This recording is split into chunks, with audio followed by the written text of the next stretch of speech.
if I make eggs and toast for breakfast and I'm working, I don't have time to eat it with my hand. So cutting it up into bite-sized pieces and just using a fork and eating it, like I can work and I can have the food at the same time. Know that it's about doing something. It doesn't have to be all and perfect and this and that. You know, we all have the all or nothing mentality. I know I did. It was either I'm eating super clean or I'm not eating junk food at all, or vice versa. But it's about all or something. Consistency isn't perfect. This is what consists. Hi guys, welcome back to my channel. I'm so happy to have you here today. My name is Zainab, and today we're doing part 2 of the weight loss series in the diet edition. And also, if you want to check out part 1, I will leave it down below. I go through some pretty juicy tips in that video, so check it out.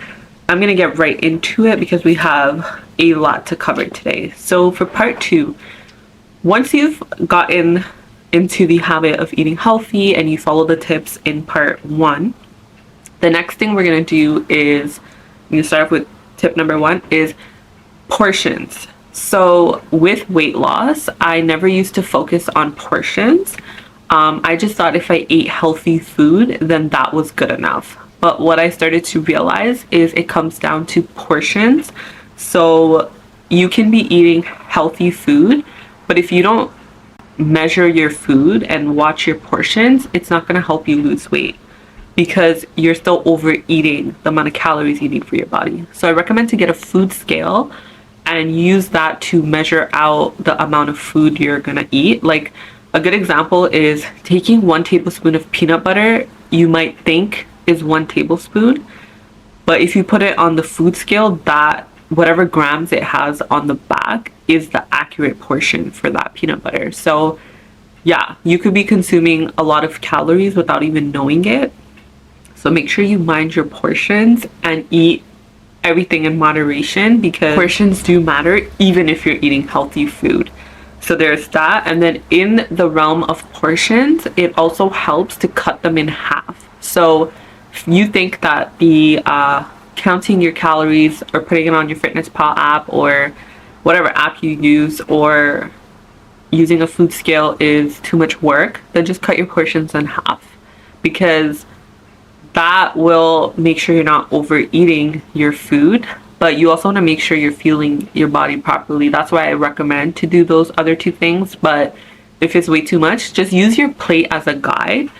And if you would fill up the whole thing with like rice and whatever you're eating, then maybe do half rice and half of whatever you're gonna eat. Cutting your portions in half really does help, because you, along with the other tips I'm gonna talk about, is why I say cut your portions in half, because if you follow the other tips, it'll help keep you full. But portions are really important, so make sure you mind them. And even if you're gonna have like a treat or something, have 1 serving of it. So really mind your portion. So for me, I don't have it here, but at the end of the night, I do like to have a little small treat. That's what keeps me going. So it's just, you know, when you buy like chocolates, it's like small little pieces of chocolate. So I'll just have 1, and 1 is about 60 calories, and that little piece of chocolate just does it for me. So then it keeps me like, it's like a little reward, and it keeps me going until the next day. This is just 60 calories. I save that from my calorie budget, and it just does it for me. Along with that, eat at maybe 60 to 80% capacity. So don't eat until you're super full. Second tip is, if you're going out to eat, look at the kids menu. I look at the kids menu because the kids menu generally has a lot of good things. And the greatest thing about it is it has small portions. So normally, let's say you're getting chicken tenders and fries or something. What I'll do, like normally it's 5 pieces for the adults, but if you get the kids option, it has 3 pieces, and generally speaking, the 3 pieces is enough to keep you full. Also, like instead of choosing fries as your side, choosing like vegetables or something, so that there's balance. I know it might not be the healthiest option, but at least you're having balance. So don't eat like 2 fried options. Like if you're gonna get the fried chicken, then maybe get a salad or something on the side. That is a tip that's really helped me for when I go out to eat. Also choosing fresh options too. So yes, it's life. We're human beings. We're gonna go out and eat. So look at the whole menu, and you'll be surprised that sometimes there's actually great options. menu that you never even knew about. And I was like, wow, I didn't know that the restaurant had all of these things because I'm so used to the one thing that I get. Generally speaking, choose things like kebabs or like grilled chicken, like Middle Eastern food, or even my culture food, Pakistani food, but I'll choose like the grilled option. And make sure to have a salad on the side, or like if you're gonna order takein, have a big salad. Eat the salad first, because let's be real, once I eat the kebabs and stuff, I don't want to look at the veggies. So I start off with salad with all my meals, or most of my meals, and then I go for the junk food. If you're getting wings, get the baked wings instead of fried, and then get like carrots and celery on the side instead of fries, or get like a salad or something. Just proactively choosing healthier options.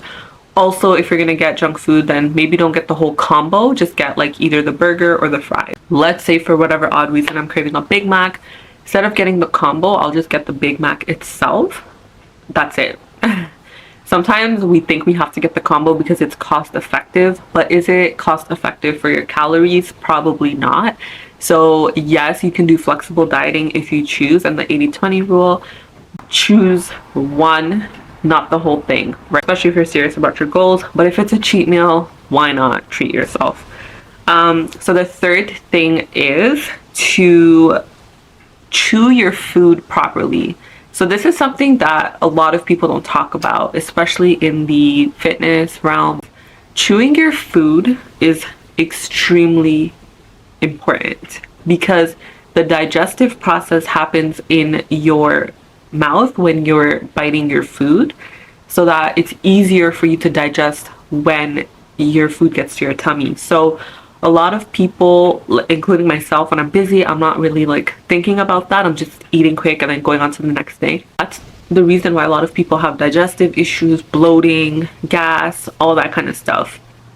When you're eating, make sure to take your time, sit in a peaceful environment if you can, and take small bites and chew your food properly. Really chew it. You can say the alphabet, you can count to a certain number, but really take your time to chew, liquefy your food, and then swallow. You'll notice a huge difference in your digestion, and also you'll notice a huge difference in the amount of food that you eat. So this goes back to my portion control tip.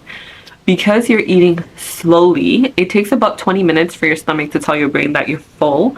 So help yourself by eating like slowly and chewing everything well and then swallowing it, and you'll notice that you don't need to eat so much because you ate the right amount for your body, right? So that is another tip. Tip number 4 is to cut your food into bite-sized pieces and use utensils if you can. I don't know what it is, but when we like eat a burger or pizza or something and we like hold it with our hands, I just feel like you tend to eat more, or like your bites are bigger because you're putting the whole thing to your mouth. What I have noticed is when I eat with utensils and I like cut up my food in pieces, like you'll see in this clip or in these pictures here, when I cut my food into little pieces, like I'm a toddler, eat less, but because the food is bite size, I'm able to chew it like more and liquefy it. So eating bite-sized pieces definitely helps because you're not putting the whole thing in your mouth, and it like you're not just eating super quick and then you feel like you need to eat more food because you just barely ate. You really need to take your time, sit down and eat, and cut your food into little pieces and eat it like that. You don't have to be like extremely little pieces, but you know what I mean, like a huge bite versus like a medium to small bite. The difference is in the bite, and it really helps. So maybe use utensils if you can. I know for me that really does help, especially like if I make eggs and toast for breakfast and I'm working. I don't have time to eat it with my hand, so cutting it up into bite-sized pieces and just using a fork and eating it, like I can work and I can have the food at the same time, which is not ideal. You want to eat in a meditative state, but you gotta do what you gotta do. The next tip is, I think that we're on tip number 5, is to be mindful when you eat. This is a huge weight loss tip because, and it kind of goes with what I just said, eating mindfully, like really sitting there taking in the flavor of the food, the texture, smelling it. Mindful eating can also really help to, again, portion control because you're really being present with your food.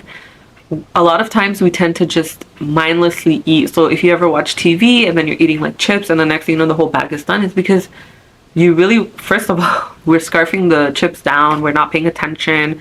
Maybe we're in a stressful environment, you're watching something like a thriller and you don't know what the hell is going on.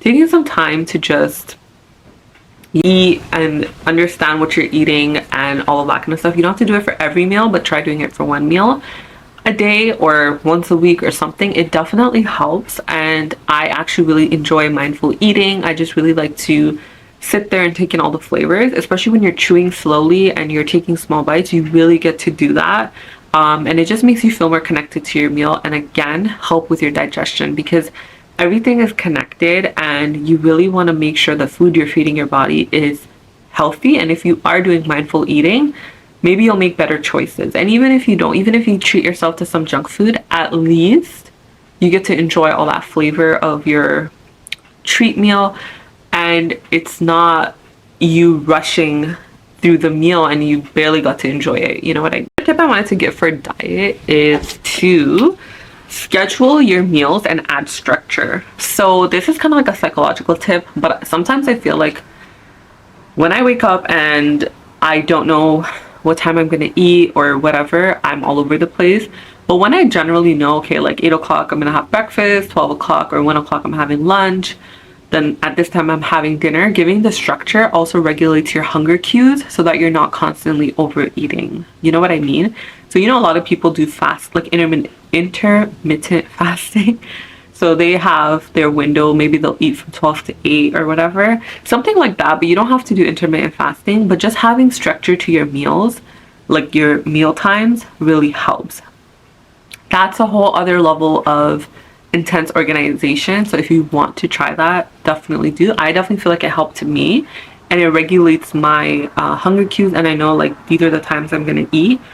Also, stop eating after 7-8 p.m. because you really want the food to be digested before you go to bed. I know some people can eat and then go to bed, but that's not healthy for you. It really helps to put a time to it and then also stop eating after a certain time. So if you know you're going to stop eating around 7, then you'll know to structure your meals around that time. It can help to eat small frequent meals throughout the day instead of big ones. You could do 2 big meals, or you can do 3-4 small frequent meals. That helps. Making a protein shake with fat, fiber, greens, and protein. I believe it's FabFit by Kelly or something like that. I'll leave it down below. But fats, protein, fiber, and greens. And I also learned that from Sam. I'll leave the YouTube channel down below. That type of smoothie definitely helps. So sometimes if you don't have time to cook breakfast or something, you can make a quick smoothie like that. And it has all your micro and macronutrients in there and keeps you full. Sometimes just having a smoothie just doesn't keep you full, so just having a smoothie like that helps. Another thing is Greek yogurt is your best friend. So we talked about protein in the other video. Protein is really important for you. So what I like to do is get plain Greek yogurt, and what I'll do is I'll either make it sweet by putting honey in it, or I'll use it as a dip, like savory, and I'll like put herbs and spices in it and use it as a dip. And then that Greek yogurt is a great way to get more protein in, and it's like low calorie, and that's like a tip to help keep you full, especially when you're lowering your calories and watching your portion. Another thing is not overcomplicating it. Just be realistic. Do you want to spend the day in the kitchen, or do you want quick, easy recipe? Clean as you go. So I learned this from my mom. Shout out to my mom, to clean as I go. So as I put everything on the pan to cook, while it's cooking, get all the dishes that I already used and clean them, so that way I don't have this whole sink full of dishes to clean. And food that I really like to eat, like my culture food, like is super good, but I feel like it takes half the day to cook because all the flavors have to kind of like marinate and slow cook. I don't have time for that, but if I do crave something like that, like we'll make things like that on the weekend when you do have time. And again, I get it started as early as possible, so that way we're not like super hungry. Because like, for example, chicken biryani or like nihari and stuff like that, like that stuff takes time to cook. So just doing it as early on in the day as possible just helps. So by the time you're hungry, dinner is cooked. Try that. Is, I know for me, I like 3 different meals. I don't want to eat the same type of meal. But now that eating healthy is a habit for me, what I'll do is I'll just repurpose the meal. So let's say I go to the store and I get chicken, rice, and veggies, right? With one, I'll probably make like a chipotle chicken bowl. And then the other one, I'll just use the same concept and make chicken shawarma bowl. Planning and prepping your meals. So sometimes it's not necessarily having the meals prepped, but having a plan can help you. So when I do write my to-do list for the day, I definitely like to include the plan for the food as well. So day to day, we're super stressed out and we don't have time to like think about what we're gonna eat, make, and all of that kind of stuff. Sometimes the thinking power is a little diminished when you're stressed out with the day or day-to-day tasks. But having a plan, like today's Tuesday and we're gonna have pizza night, so we're gonna make pizza. Just having the plan helps. And just know that this is a journey and it's gonna take time and you will mess up. I've messed up. I still mess up. But it's just about resetting as early as you can, and that it's about doing something. It doesn't have to be all and perfect and this and that. You know, we all have the all or nothing mentality. I know I did. It was either I'm eating super clean or I'm not eating junk food at all, or vice versa. But it's about all or something. Consistency isn't perfect. Even for me, I'm still on my journey, enjoying the process. Like I was dreading the process. Now I'm enjoying the process. I look forward to going in the kitchen and cooking. I look forward to making healthy recipes and also sharing them with my family. I think it's just like so rewarding to cook a healthy meal and feed your family or friends. Yeah, so I hope these tips really helped you, and thank you so much for watching, and I'll see you in the next video. Bye.